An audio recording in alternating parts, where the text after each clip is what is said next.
Yeah, I mean, I think we could start by sharing our initial thoughts. And I know you and I talked about some target focal points that were applicable to us, specifically, individually, and also collectively, um, in context of our communities and where those communities intersect. So,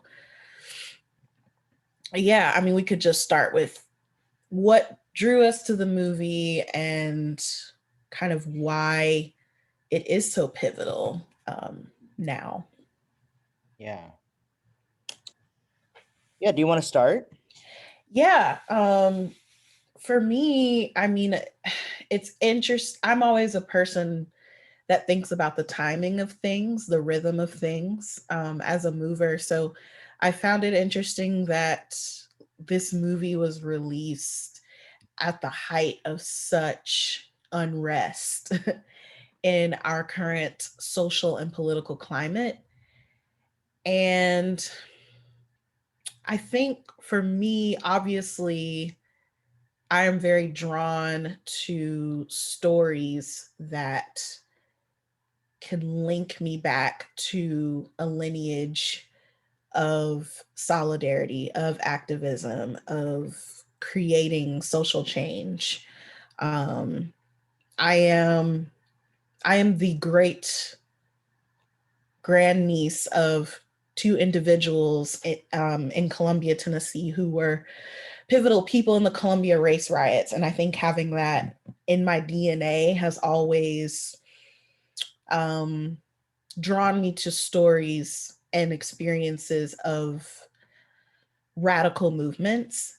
And so, but in juxtaposition of that, growing up in environments, especially in educational environments, where there's this narrative that the Panther Party and other radical movements of that time were often portrayed as this is not the way to go about it. This is pivoting away from a structure that we've been taught to believe is the way you're going to get what you want or what you need, and is developing a discourse of like disunity. Um, and so, in my recent years of sort of deconstructing that and dismantling that narrative, obviously, this film immediately drew me in because I thought, okay, finally, we're getting a story told from the perspective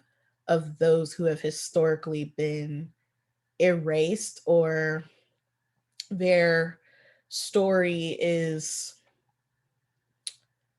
uh, has been manipulated to cater to a certain narrative, and in a sense, kind of driving a wedge, not just between BIPOC communities in general, but also just specifically within the Black community. So um, I think for me, the film really hit home on what solidarity can look like while also upholding legacies of people that are often erased, or their legacy is misconstrued. So yeah.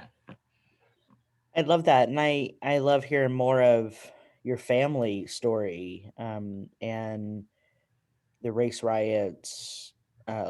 So, I mean, we often don't hear about the race riots in places like Columbia, Tennessee. And when I think about uh, these types of films, and in particular about the Black Panthers, or the Black Panther Party, you know, I think I grew up, and you and I sort of shared a little bit about this, that the narrative we were given about folks who belong to the Black Panther Party uh, um, were not to be trusted, and and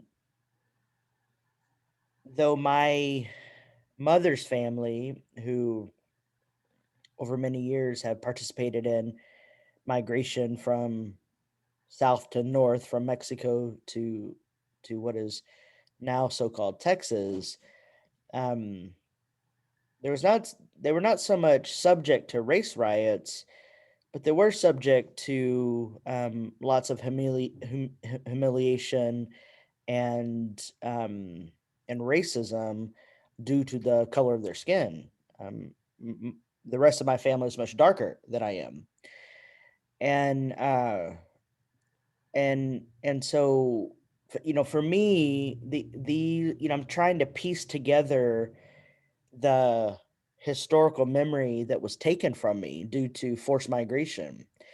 And so I am drawn to these stories, not just about Black folks in the Black community, but about the diaspora and the things that force bodies across borders. Um, and and I wonder, probably a lot of us are probably sitting with the knowledge of our gut that, like, how can you say that someone feeding a community is bad, right? And Mhm. when I would sort of catch glimpses of what the Black Panthers had historically done, I was like, wow, that's really contrary to what the ways I've been socialized to believe about people like the Black Panthers, right? And I know that for both of us in both of our communities, and the Black community is not a monolith, the Latinx community is not a monolith, but for each of us, there are these cult-like figures that we are told to pay attention to. Mhm. And Fred Hampton is not one of those people that either one of us were taught to pay attention to. Why is that? Right? Yeah. And I think we have to note how young he was, um, which I think is quite common when we sort of take the blinders off and we really look at a lot of radical movements throughout history, not just here in the States, but worldwide.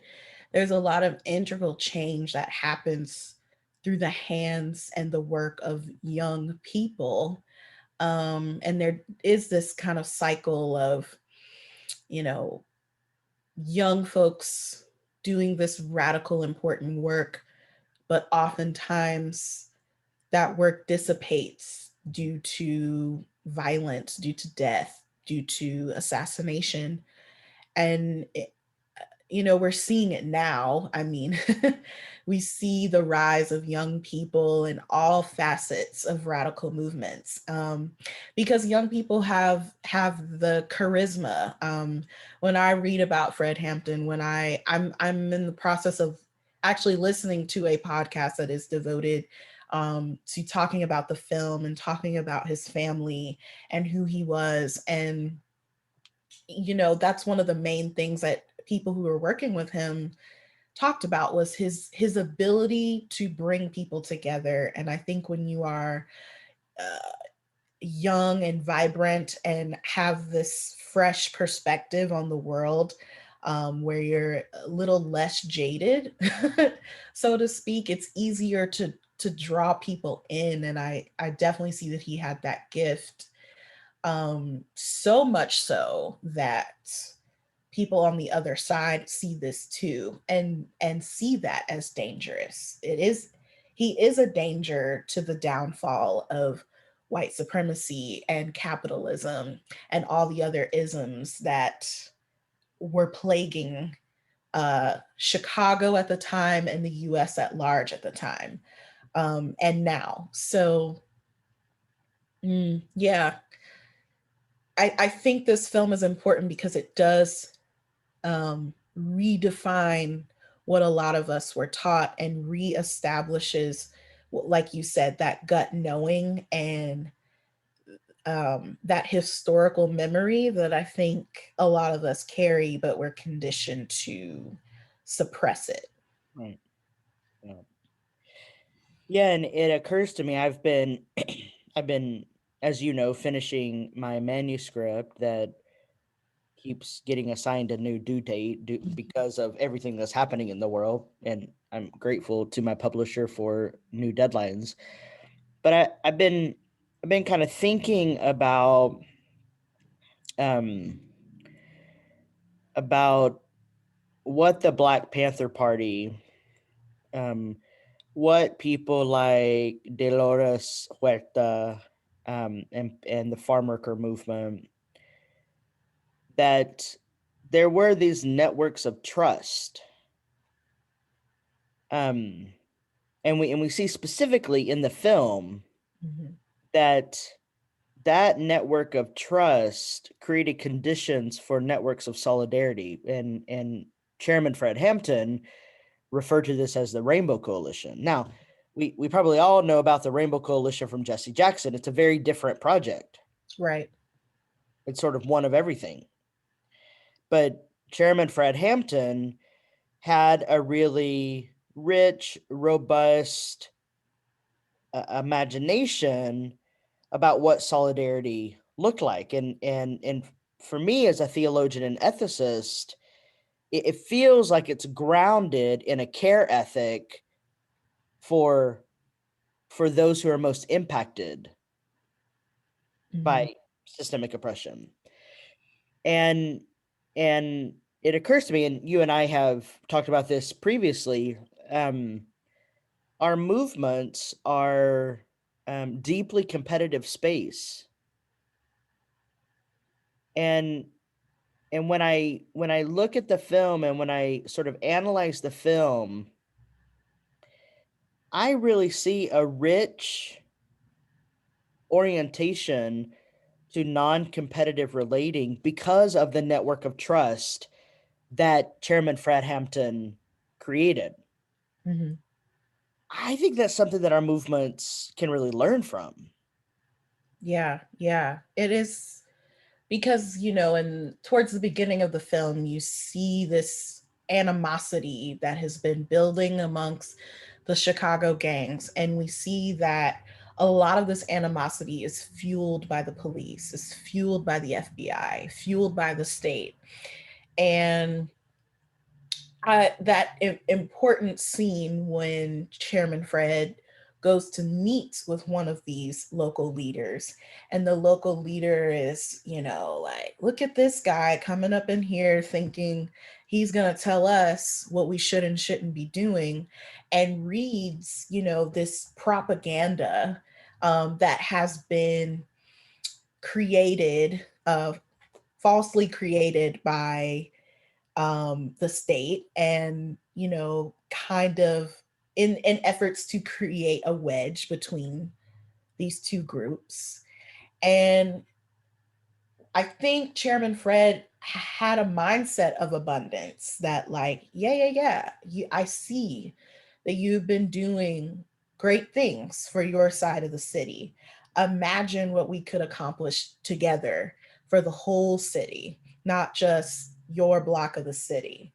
And reminding these people that this is, like, fueled by those that are trying to dissipate our efforts, and that when we can get out of a mindset of scarcity, we can see what we can accomplish together. So, yeah, I do think that it's a perfect picture of what happens when, because I think that mindset of scarcity is a symptom and a conditioning of white supremacy, Absolutely. and this notion of individualism and capitalism. And I think the capitalism piece is the through line that kind of creates these networks of trust, because uh, it is impacting all of these communities in specific ways, Mhm. um,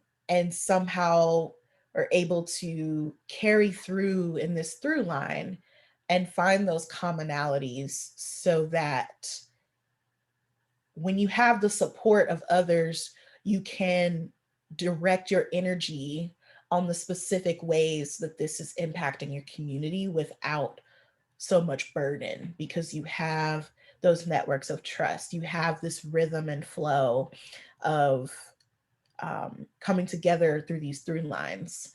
So yeah, I do think that is something that maybe has gotten lost along the way. Um,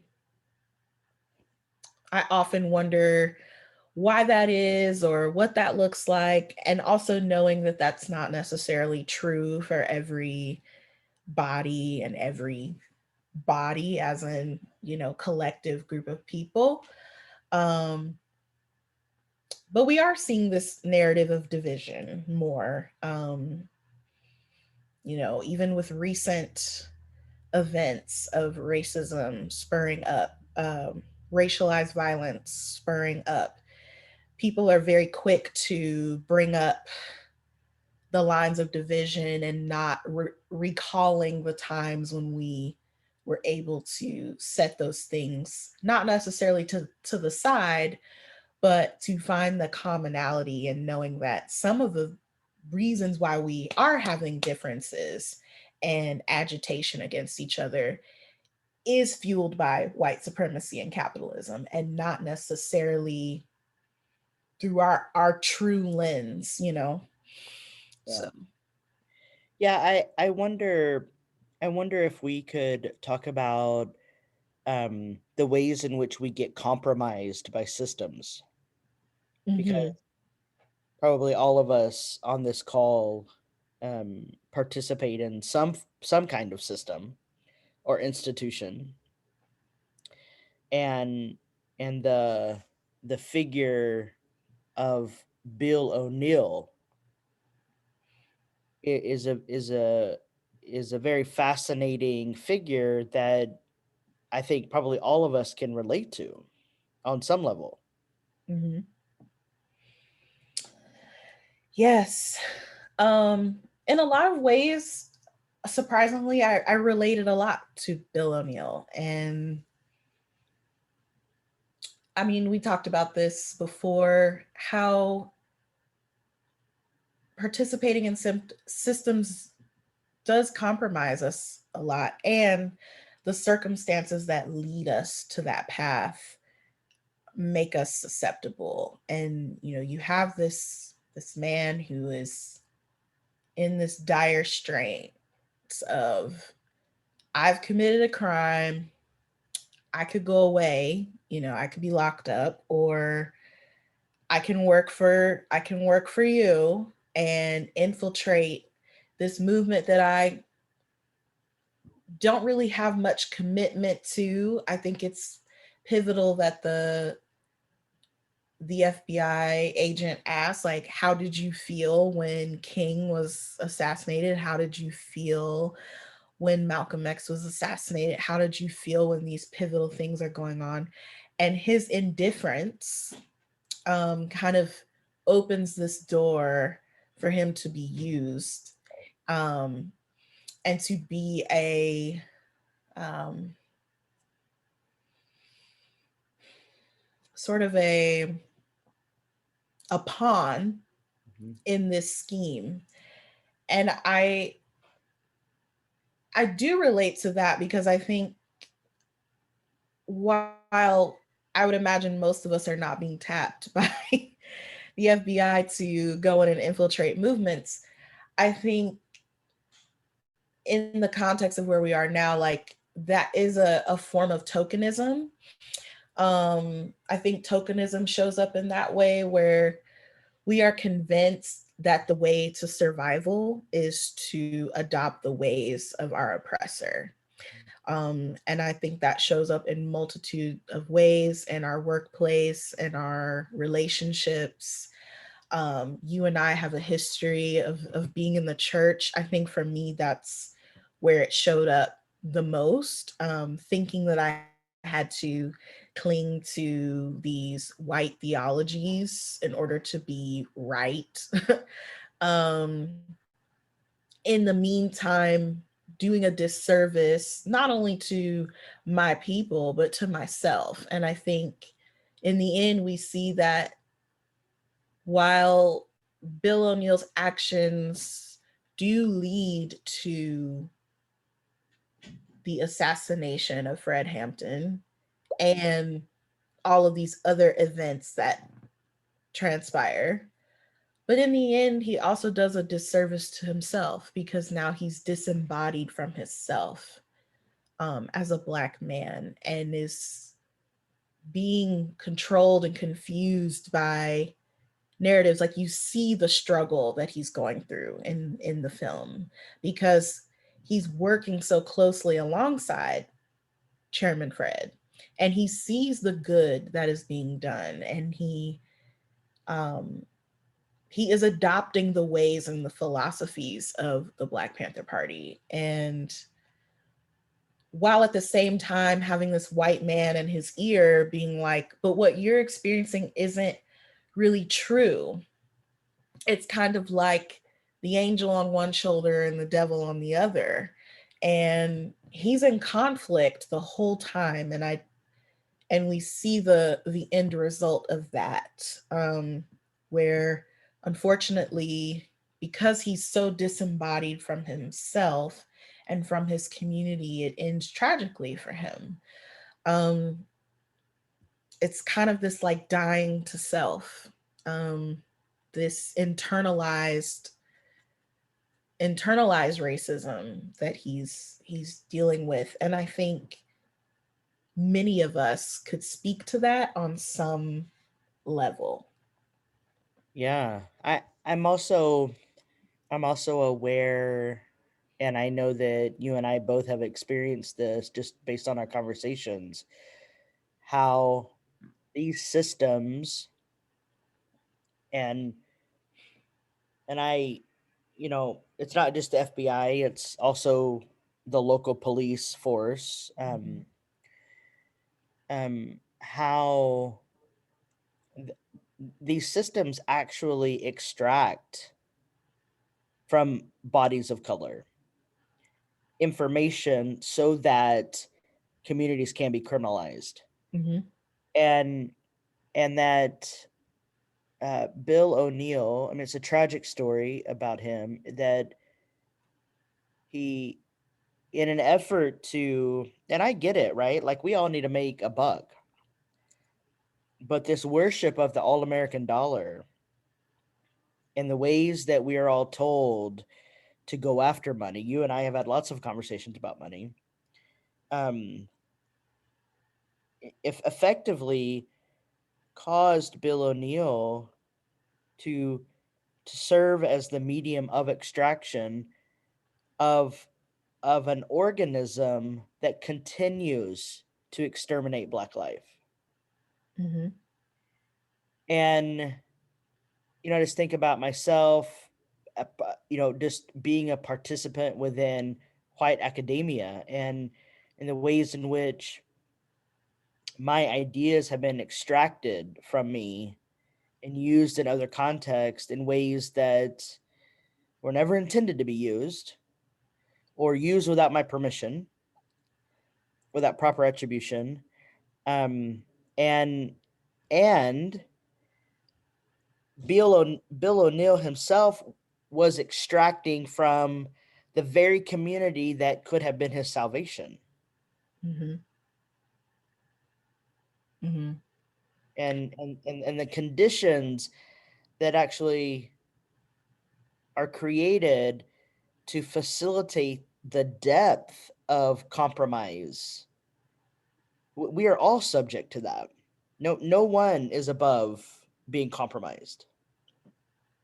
Mhm. Yeah, but I think that goes back to the title of the film, Judas and the Black Messiah. You know, I'll take you to church if you want to, but I mean, Look, break every chain, right? We come from that tradition. but we see like it is a parallel story, like almost identical, right? Like Fred Hampton is the role of Jesus, this radical, charismatic figure who is building networks of trust, right? Like he's hanging out with this group, that historically have been at odds Right. in the past, but saying, let's come to the commonality of this thing. And we're working together. We're feeding people, we're clothing people, all these other groups that he's working with. It empowers them to feed their people, to Right. clothe their people, to house their people, to give their people access to the things that they need, right? And then you have his inner circle, you have his disciples, and Bill O'Neill is that Judas, that one who's always in the corner questioning. And he's not the only one questioning, because you see his inner circle at times being like, well, what are we going to do now? What are we doing this? Da, da, da, da. Even to the very end, when one of the leaders, is trying to convince Fred to, let's get out of town. Like, I got this money. We can go to another country because they're trying to kill you. And Fred is like Jesus, says, well, I know that it's possible that I won't make it. Right. But because I love the people, I'll die for the people. Right. Right? That's what he says. I love the people, so I live for the people. And if I live for the people, I die for the people. Um, that's the work of Christ, right? He loved the people. I love the people, that I die for the people. But all of these efforts extracted at the hands of the one that's closest to you. And I don't know if Fred Hampton had the insight that Jesus did, that one of you was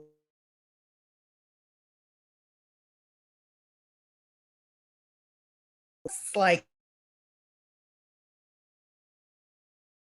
evolutionary, and that sets me up to be wide open for all sorts of things, and having to reconcile that, and having moments like those Garden of Gethsemane moments Right. where he's like, okay.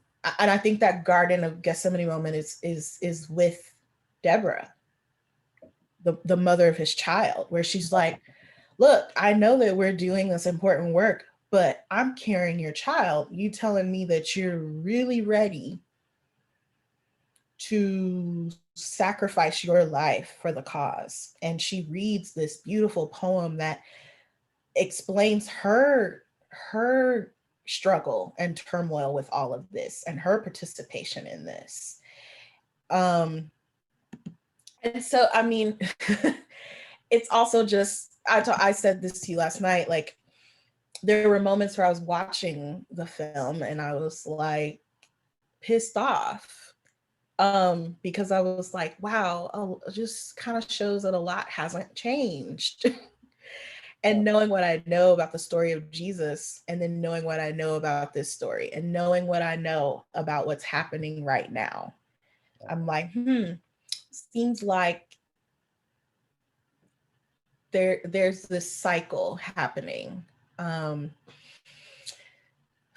but yeah, I mean, I'm kind of going on a tangent here, but yes, I think the character, the person of Bill O'Neill shows us the ways where we can be consumed by the wrong thing, how misinformation and lies develop networks of distrust Mhm. amongst each other, making marginalized people more vulnerable to the seduction of infiltrating efforts Mhm. meant to help them. Jesus is like, all of these things that I'm doing, like, is your salvation. But you have to trust. You have to have that network of trust. You have to have that belief of trust. And unfortunately, Judas did not have that trust, because he was drawn in by the almighty dollar, those 30 pieces of silver. Right. Um, and Bill O'Neill, reaches the same fate, and they both reach the same fate of death by suicide. So,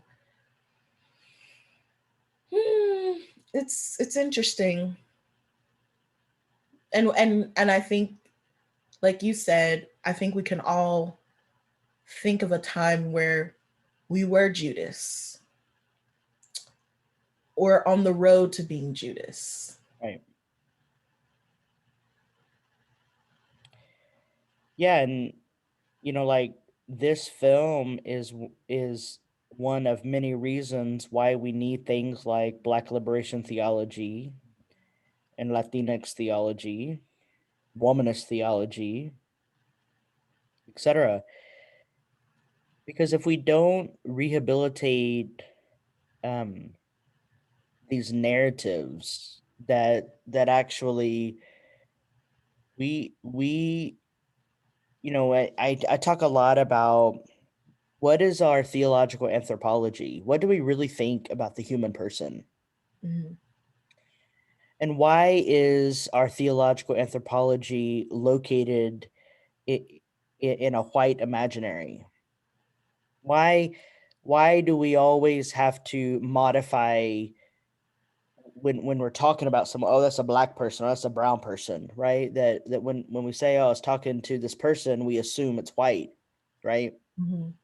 What I mean, that when I see this film, I think we've got to really do work around our theological anthropology, because our current theological anthropology has these roots in settler colonialism that reify this white imagination, and that effectively um, compromises all of us trying to do work outside of the dominant narrative. Mhm. And I think our churches need to be thinking about this. Our seminaries and divinity schools need to be thinking about this. How do we steward a theological anthropology that actually speaks to the flourishing of all persons and not just some, right? That theology comes from somewhere. And I think it's rooted in theological anthropology, which then shows up sort of in our care ethics, right? Right, right. Y- and we can point to like health disparities. I mean, I think health disparities are rooted in a particular theological anthropology. Mhm. So I, I Mm, mean, yeah. what's that? I was like, yes, I agree with that. Mhm. I think this film actually has lots of implications for the ways in which our theologies and ethics need to be grounded in community, and not be this hyper individualistic paradigm, because that betrays our ability to create these networks of trust. Yeah, absolutely. I'm recalling a scene in the movie where um, Chairman Fred shows up to the meeting that the Southern white leftist group is having, and you see this jarring image of the Confederate flag in the background of the leader, and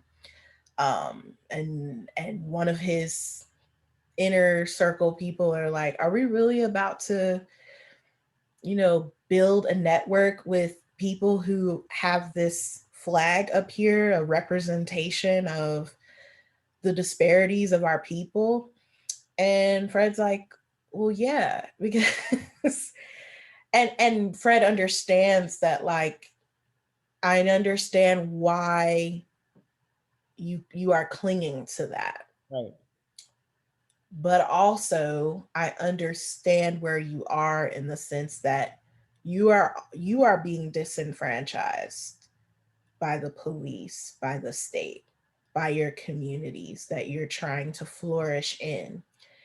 And so Fred could harp on the Confederate flag and make it about that, or he can meet them where they are, tell the truth about where they are, but also recognize that, like, this symbol is not the end all be all to Right. our problems. It's just a symptom of the problem. But Right. when we can develop this network of trust, then eventually that will come down. Mhm. That symbol will come down. But right now, we have to focus on the bigger picture. And I think what's happening now, I'm recalling back to that article you sent me that we're supposed to divest in later. But right now, we're in a culture where people are so hyper focused on those little symptoms Mhm. like cancel culture and, you know, these symbols. And while they are important, we're missing out on opportunities to be like, let me meet you where you are on the commonalities, and then we can dissipate like all the things that were constructed by supremacy culture, like the reason, the how we got here. um yeah, so again, I think this film is vital.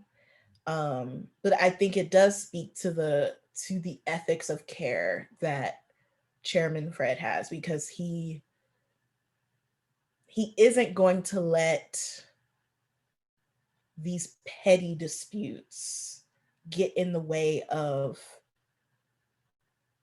his belief that all people are deserving of this level of care, regardless of these nuances in beliefs and structures. It's more of a, I'm more concerned about having shared belief rather than, or shared relationship rather than right belief. Yeah. And I think that's where his ethics were probably headed, versus, which is a more communal ethic versus, well, it's just about me and mine, and y'all figure that out over there. So, I'm also curious about, um, just because, like, I guess this film is kind of labeled as like a, can be labeled as like a struggle, like one of the struggle films. Like, here's a film depicting how it was back in the day, and we're seeing, I mean, it is a jarring film where you're seeing Black bodies being killed. There's a lot of violence, can bring up a lot of racialized trauma. There were moments for me where I had to take deep, mindful breaths and prepared to hit the pause button, you know. Right. Um, and I can imagine people who have been on the front lines of radical movements. I wonder, you know, how they're processing those visuals, right? And so I often, whenever a struggle movie comes out, I often question, who is this movie for? Down scene by scene by scene. Who are you trying to target in this scene? Is it me? Is it someone else? And usually when a struggle movie comes out, it does have this narrative of like white saviorism, where there's this nice white person who comes in and saves the day, or we see a narrative of a lot of white guilt. um, but this movie is different because it doesn't have either of those things. There's no white savior, there's not a lot of white guilt. If anything, there's just like white resistance all around. Right. um, And for the first time, I thought to myself, I think this is like one of the first struggle movies that centers Black stories that isn't going to make white people feel good. Mhm. Where I think before it's like, well, that's not me. I'm not the one, you know, doing XYZ. But we see it in these little ways, like in the scene where the FBI agent is talking to his boss and he's reiterating why we're doing this, because you see he's even starting to question like, well, why is the Black Panther Party and Fred Hampton specifically such a target right now in the midst of, like, you have to think about what was happening at the time, like we're in the Vietnam War, like there's all sorts of things that they probably could have honed their attention to, but he's being tasked to hone in on this young man. And the man goes, well, what are you going to do when your white daughter brings home a black man?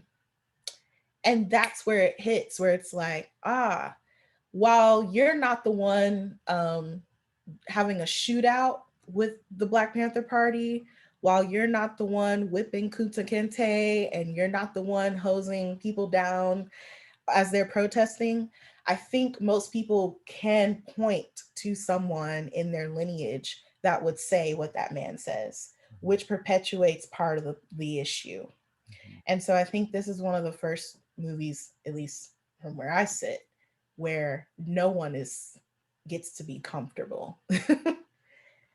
Yeah, I mean that scene in particular, um, uh, I have been a part of those conversations.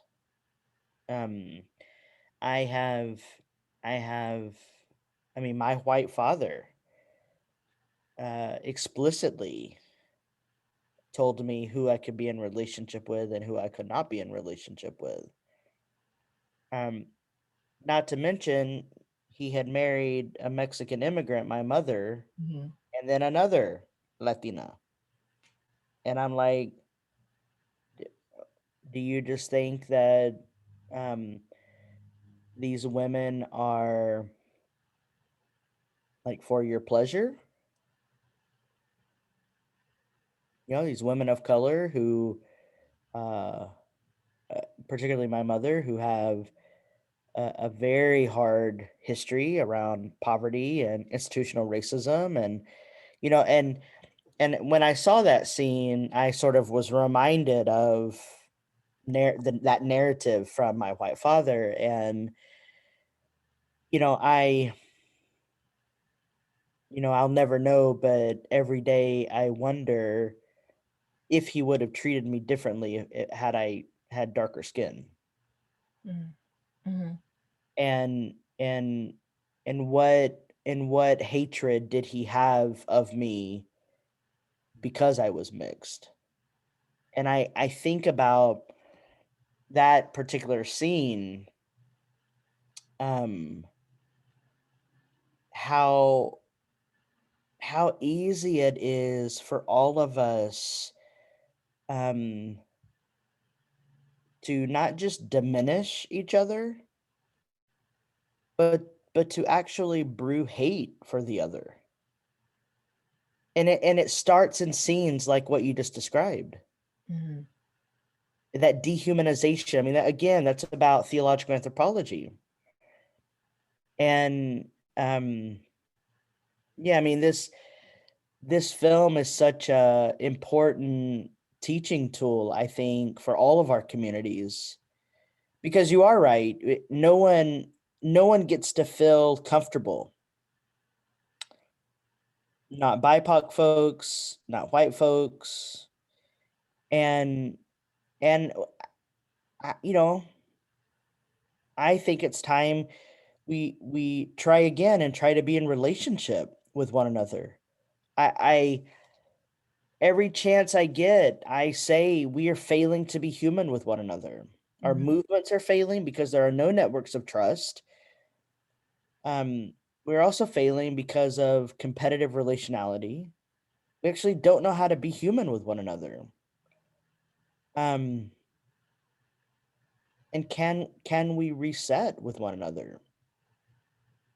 And I think this film invites us into that particular work, in into an ethics. I think what Chairman Fred modeled and how I was socialized as a Mexican American is an ethics of en conjunto, this radical togetherness, which is what we try to model here at ATP. It's why you and I are in relationship with the frequency that we are in relationship. And if we can restore this framework of togetherness, we might be able to move the needle a little bit. But until we do that work, I, I'm not sure if we will survive ourselves. Hmm. Yeah, I mean, I think, hmm, and I think that because we don't know how to be human with one another, I see what I see in my community and my even my immediate families and networks of people. There's this like pessimistic attitude of, you know, what we're doing here, like even this realm that we're in right now, in this digital space, this conversation, there's a lot of people like, well, what good is this going to do? What, like, are you actually making progress? um and I tend to get defensive about it and be like, well, screw me for trying. But I think it is rooted in what you say, like, because we are so in this mindset of scarcity and competition and my way or the highway, um, and hyper focused on these little things that are just part of a big circle of problems. Um, yeah, it does seem like we're not getting very far. um, you know, but there is a part of me that's also like, kind of carries a theology of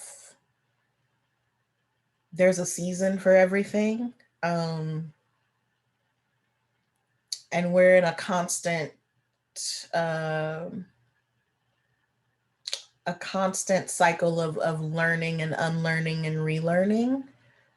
And when we choose to recall our historical memory and recall how to be human with one another, we can move the needle. It, I think, because we're like in the present, it seems like the needle's not moving very far. But I think, like, I think back to 1969 and 2020, where we are in 2021. And while there are a plethora of things to do, that we still have a lot of work to do, I don't know, like, people in my home church used to say this all the time.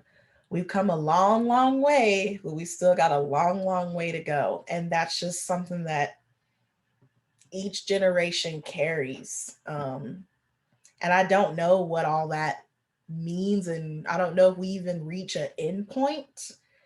But I'm less concerned about what the destination looks like and more concerned about what the journey looks like. And right now, I think we have an opportunity to steer this journey in a way that cultivates togetherness, cultivates um, restoring humanity, cultivates seeing divinity in each of us, um, and kind of living out what we say. you know, if we say we are a people of love and all of this, like, what does that really look like? Um, and actually living that out. So, you know, I mean, Fred Hampton, like, he is the Messiah in this story. And while the Messiah is no longer physically with us, the work continues, and we have that responsibility to do greater works than him. Yes. I That's a last word that I want. Thank you. Thank you both for sharing such rich dialogue. And before we move into questions, first, just want to check in if there's any last word that you wanted to share before we move into that, or if you're good to move forward. Yeah, I just have gratitude for Abra, and um, I mean, this will be no surprise to some of the folks on the call, but some of the work that I was doing in the Bay Area was around Black Brown solidarity when I was on faculty in Berkeley, and that specific conversation is a conversation that I'm having with Abra, and this is one of those times that we are building Black Brown solidarity, because if we don't, as Abra has reminded us, we won't be about the work that is already here, and rehabilitating those networks of trust is the first step in that work. And so um, I think that's I just want to I Abra just had Abra sort of gave us a word, and I want to I want us to remember that. Okay, so I wanted to let folks know that we are recording this just for our own sake and for posterity.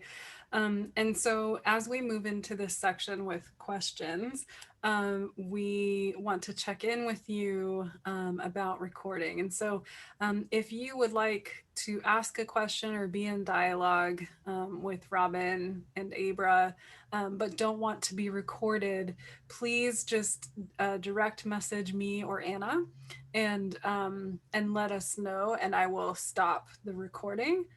Otherwise, we'll just let it keep rolling. And if you don't mind having your voice heard but don't want to be seen, you can certainly leave your camera off for the recording's sake. So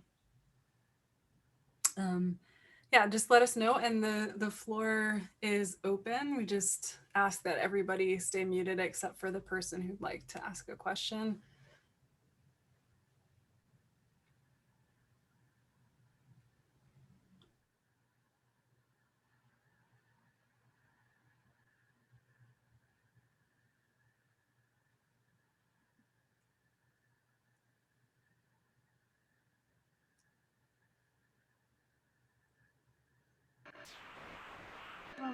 I I was interested in the in what you had to say. I don't have a question, but I was glad I came to listen because I was concerned about um, the movie centering Bill O'Neill, and my friend,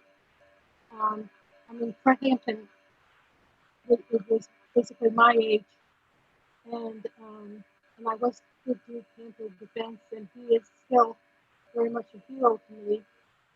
Um, and when I had heard the filmmakers talk about, feeling like people could relate to Bill O'Neill, I was really shocked and really thought that Fred deserved something that was more fitting of the role model he, he was and should be.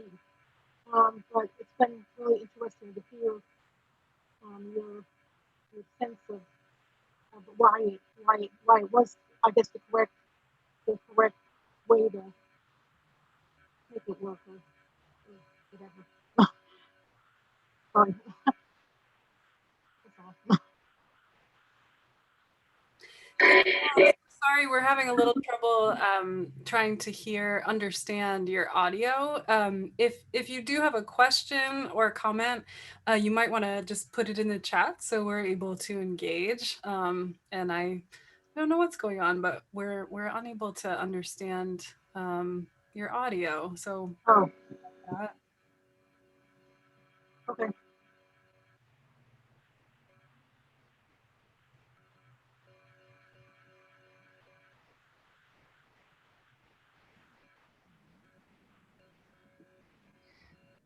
I'm grateful that you talked a little bit about competitiveness and the way that showed up between the Black Panthers and the competitive gang that were kind of vying for energy amongst the folks of their own spaces.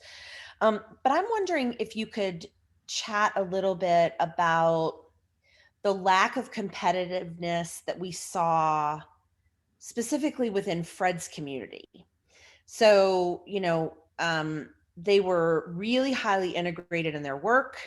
They didn't um, at least in from the movie standpoint, didn't elicit any competitive nature when they were trying to rebuild after the fire, when they were coming together in community after the shootout. I think it's natural for us to assume competition in both of those spaces on a normal basis. And I'm wondering if you could just talk a little bit about kind of the cultivating of the momentum that they found within their organization, that I don't know is highly expected or likely in our organizational dynamics in during the time we find ourselves. Yeah, that's a really good point. Yeah, I do think we have to amplify those moments of the ways in which they were able to overcome such adversities is due to um, the non-competitive nature of these networks, even internally. And I think we do see a lot of examples of utilizing people's strengths and the pulls that they have. There's this powerful moment like after the shootout, and it, kind of seems like, oh, well, now everything's dissipated, and you see people coming like, okay, where do you need me? Where can I show up? How can we take up space together? And everybody's just sort of jumping in. Um, and that is very powerful. And I do think that's how the organization was able to sustain itself, and even, remnants of it now. Because in spite of I think it shows a resiliency, and that resiliency is the key to resiliency is that togetherness. Yeah, I mean, I think what you see in, um, I think the larger picture of the Black Panthers, specifically in a hyper local way with the Chicago chapter, the Illinois chapter, is is that there was a strategic network of trust that Chairman Fred and his comrades built. Um, and there was a practice of shared power all the time. Mhm. And that even though Chairman Fred was the sort of public face in some capacity, everyone was contributing in the ecosystem. And people trusted Chairman Fred. And I think that when anyone is kind of the point of departure for things, I, there has to be some level of strategic relating to facilitate shared power and trust building. And more often than not, our organizational life does not embody a network of trust, because of the ways in which capitalism works. Um, Capitalism tells us to be competitive.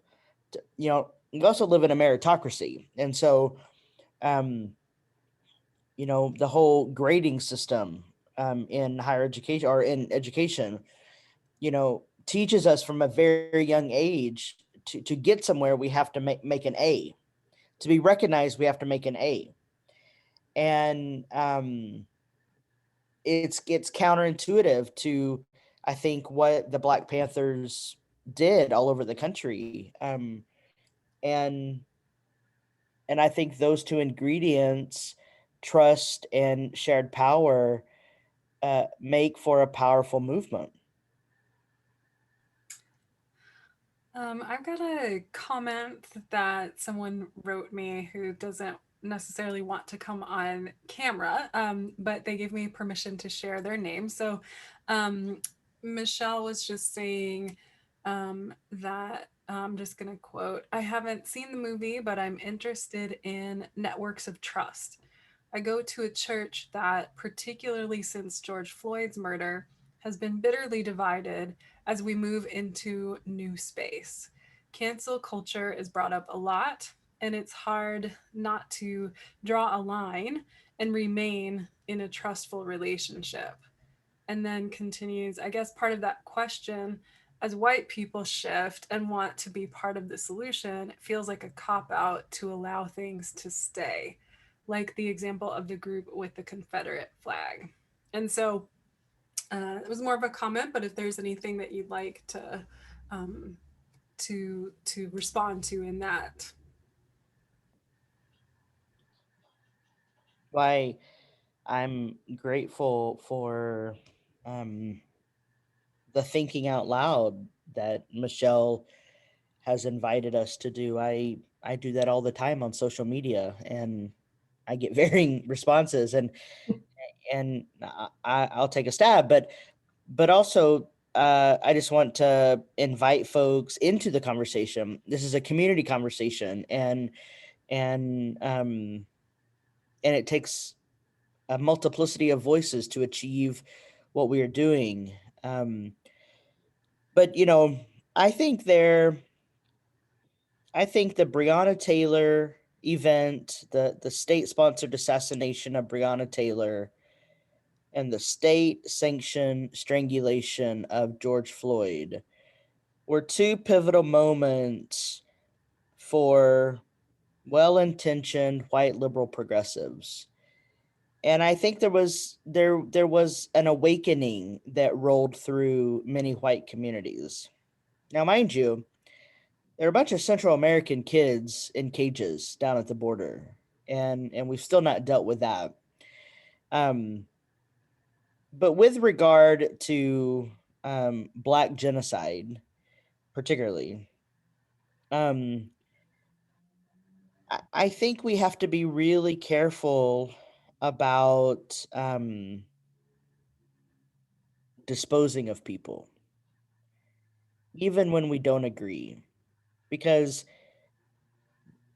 the ways in which racism has continued to accelerate over time is due to the ways in which white bodied folks continue to disassociate from their inherited generational trauma. And this shows up in particular behaviors directed at Black and brown folks. And so when I am thinking about networks of trust, and I'm writing about this in the next book around bodies, embodiment, and democracy, that um, we absolutely need to know how to be in relationship with people, and how do we actually practice relating, and relationships take things like vulnerability, transparency, and intimacy. And that requires each of us to be grounded in an embodied awareness to show up for ourselves and for one another. Because if we don't, then we practice things like disposability and we throw people away. And if we are really all radically interconnected, which I believe we are, then how do we tend to folks who find themselves on the other side of whatever line we've drawn? Um, we all can become very militant. I have seen it on Twitter. And white liberal progressives have a bit of sort of self righteousness in their critique about other white bodied folks whose trauma is functioning the same way as their own, but they don't know how to identify it. They don't, because there is no embodied awareness. And so lots of white folks are reading all the books around anti-racism and anti-oppression. That's great. And there's this other step of building networks of trust and being human with one another is more than just data and information. It's about expanding our capacity for our embodied awareness. And networks of trust require us to deepen that embodied awareness.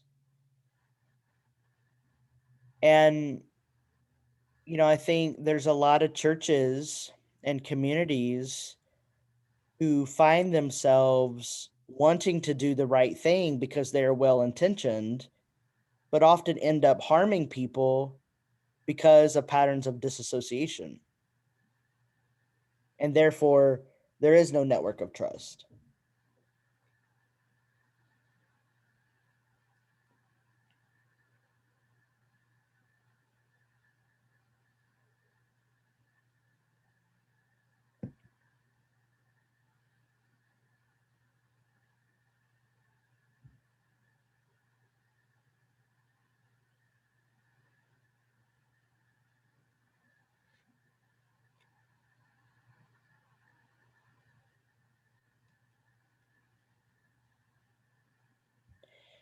And Michelle, feel free to reach out to the Activist Theology Project. One of us can have a conversation with you on this topic if that would be helpful.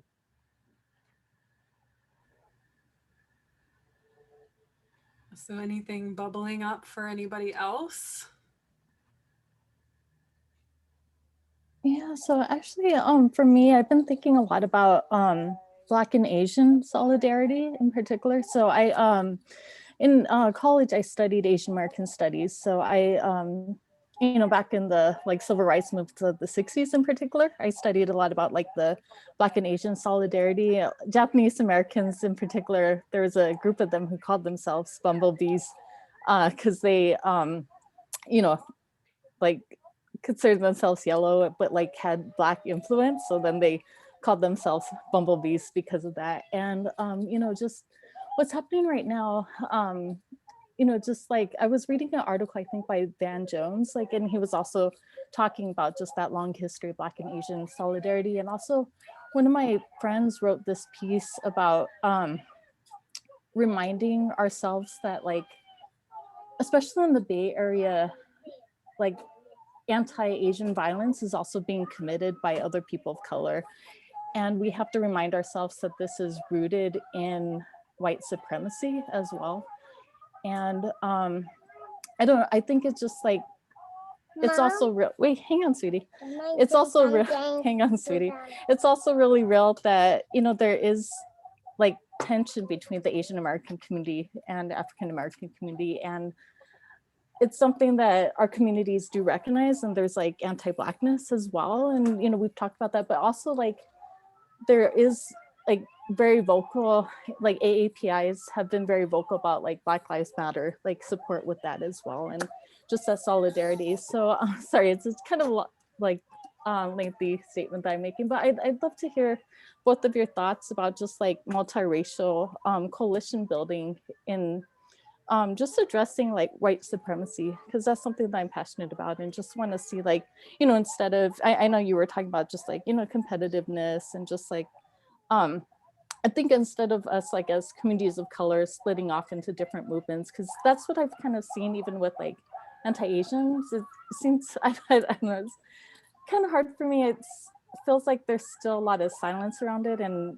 sometimes it feels like, oh, it's our movement, and I don't know. It's just I feel like, if we could kind of have more solidarity as people of color, BIPOC, and addressing white supremacy. So I just love to hear your thoughts about coalition building, addressing white supremacy.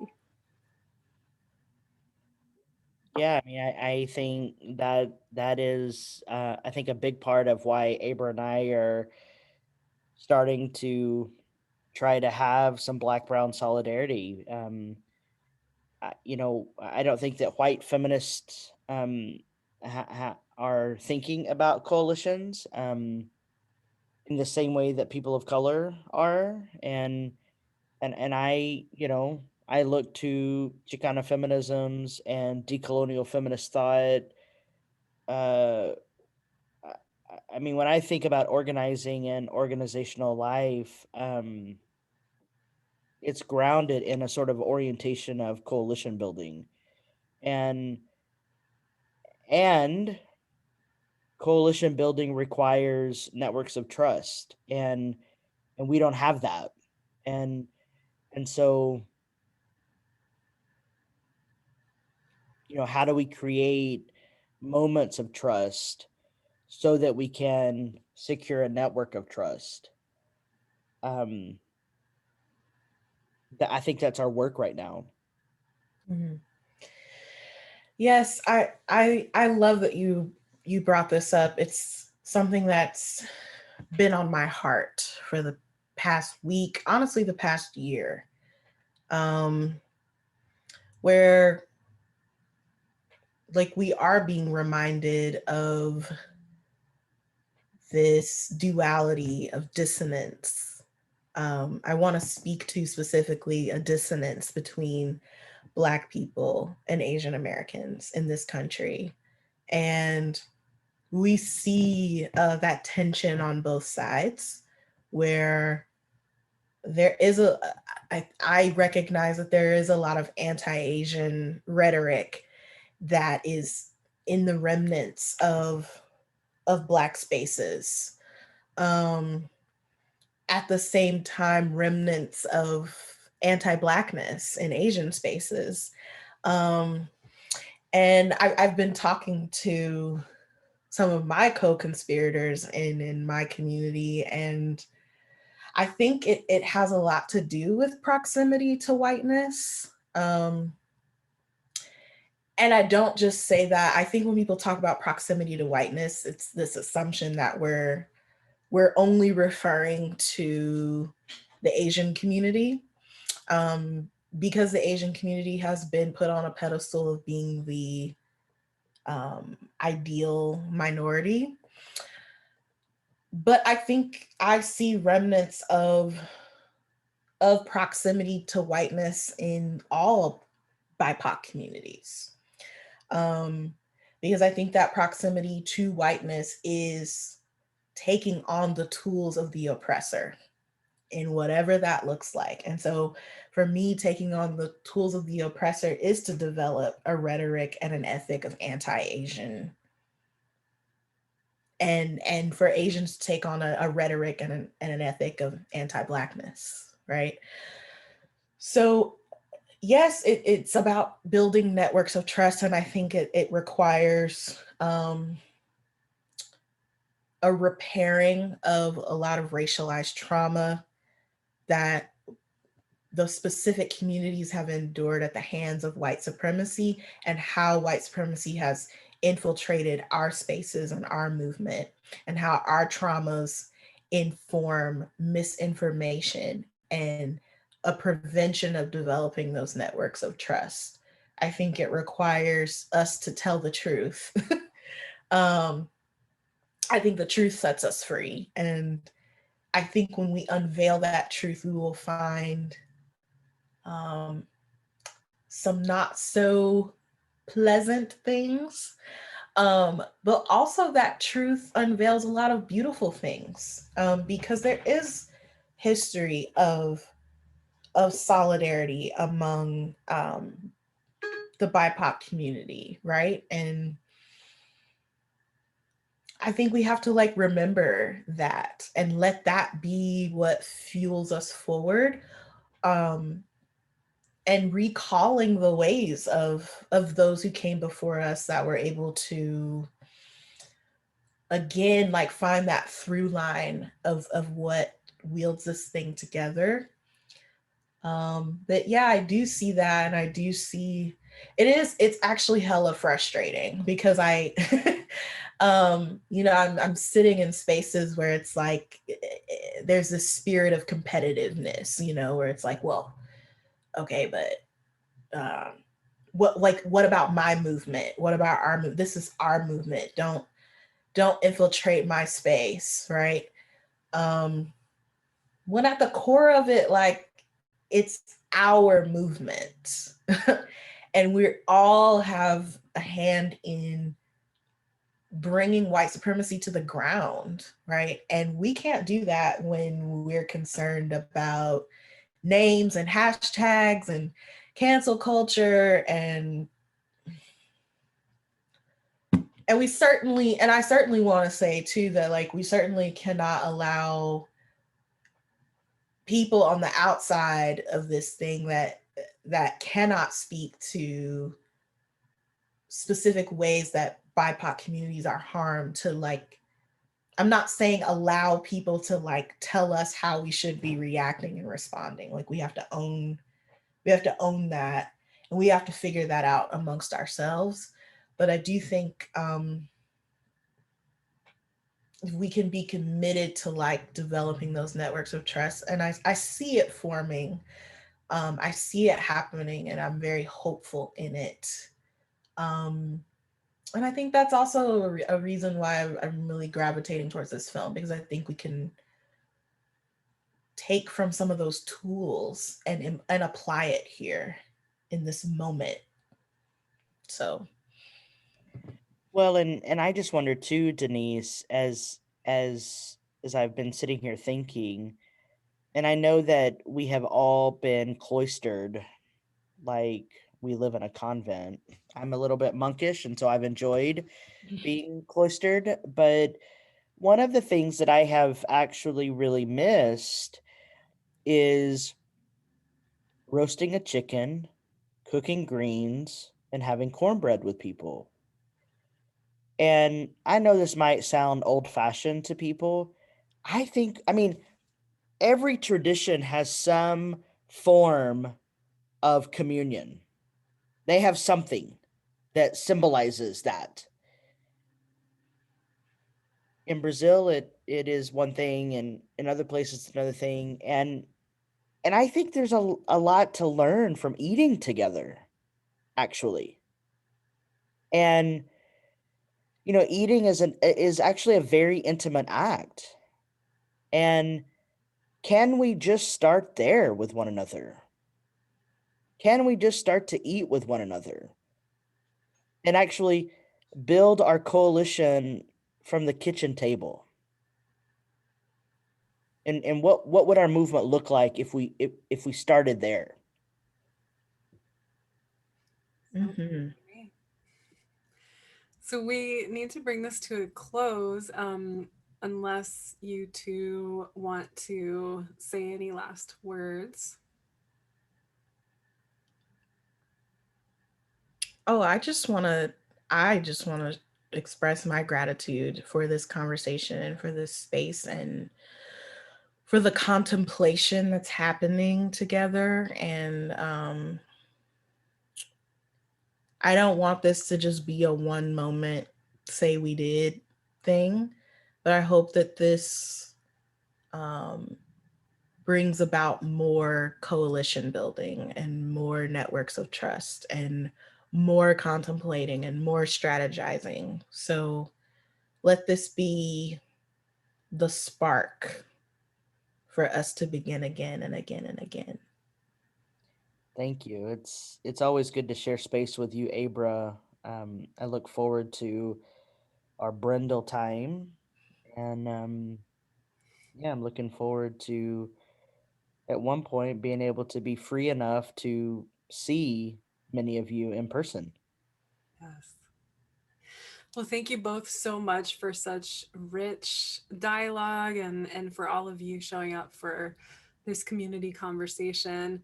I'm going to just toss the mic over to Anna. And if you would like to be in further community with us, she's going to let you know how. Hi, friends.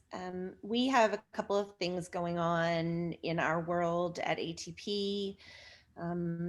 Many of you may have come to this conversation through one of our social media channels or through the emails that we send. We try to not burden you with the email piece unless we feel like there's a really important piece of conversation that we need to invite you into. But we would love to continue to share that space with you and be engaged with you. You can follow us on any of our social media channels at Activist Theology. Don't forget that Activist and Theology share a T. And I'm going to put that handle in the chat so that you all can just kind of cut and paste it and put it into any of the social media channels that you follow regularly. If you'd like to follow us on our email, you can go to the Activist Theology website and click there to subscribe. One of the other things that I wanted to briefly mention to you is that we are in the process of curating some community circles through an organization called Mighty Networks. And we're going to be kind of gathering some communities in that space, one of which could very well spawn out of this conversation, whether it's related to Black and Brown solidarity, whether it's related to kind of the Black movement in the media. There's a multitude of ways that we could direct that conversation. And so I want to just let you know, be on the lookout in the next few days for an email from us. We're going to just kind of gauge your interest in that, and it will help inform us as to where we should direct that that conversation. And so I just wanted you to know that that email would be coming in the next few days, and we will we'll engage with you that way. If you have any questions, please reach out to any one of us. You can, the easiest way to do that is at the info@activisttheology.com email address. And, but feel free to DM us on any of the social media platforms that are of preference to you, and we will plan on being in touch with you soon. All right, y'all. Thank you so much. Go ahead and take a look at the chat if you'd like. You have a minute to just save it if you want to keep some of these nuggets of information. So please do that. And other than that, we hope you have a wonderful evening. And thank you so much for joining us. Take care, y'all. Thank you. Thank you all.